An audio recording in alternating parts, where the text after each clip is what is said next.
tell us what people can expect from the film. Let's keep it simple. I think a deeper development of the characters, how they play together, the reason they're all there, what got them there. I always say this, man. I say this with purpose because I believe it's true. Like what Zach did here is he told a story, but he split it in half. And it's really, when people say part one, part two, they go, oh yeah, part one, part two. They forget that that's very different to movie one and movie two. And I think what this second movie does that the first one doesn't is give a clearer representation of what these guys are fighting for.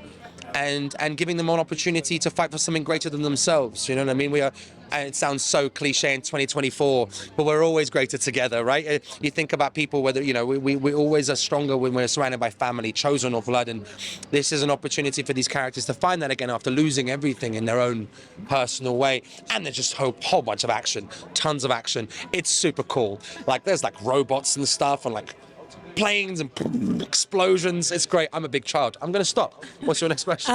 I'm so curious about this R-rated version as well. Yes. What are the bits that we haven't seen the PG-13? I'm so excited to see that.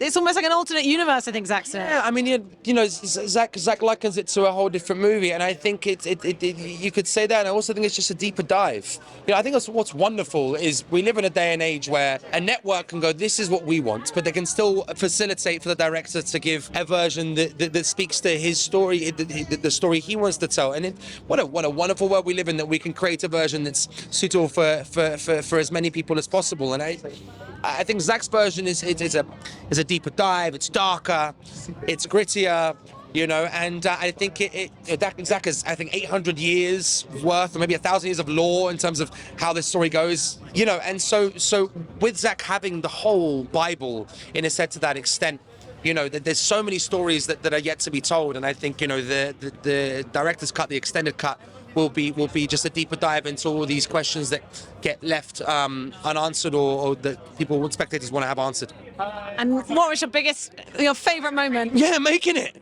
And making it personally. 8 years ago, I lived in council, and you know, lived on a floor, and now I'm going to do movies like Anthony Hopkins and Zack fucking Snyder and friends with Ed Scott. It's that, man. We all as actors, I think most of us, we start off as fans.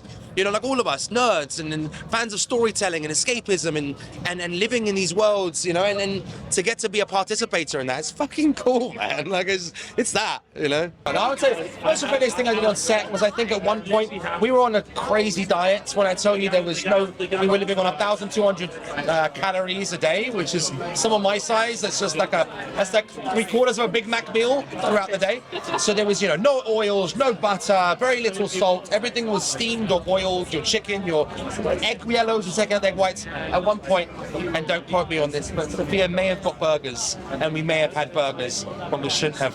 And that, in terms of the diet, that is super rebellious. I have many scars. I didn't want to say it. Yeah, you know, I have a few scars. Yeah, no, I've given a couple of scars, and I've taken a couple of scars. When I was young, I thought I was badass, and I got humbled many times. I lost my nose by getting jumped once. I got headbutted by an angry Frenchman, and I didn't even do anything wrong at that point. That was totally not me. I also have no spatial awareness whatsoever, coupled with ADHD. So that combination meant I've headbutted doors and mirrors. Yes. So I've got a couple more there. Yeah. And so I'm more of a scar taker than a scar receiver than a scar giver.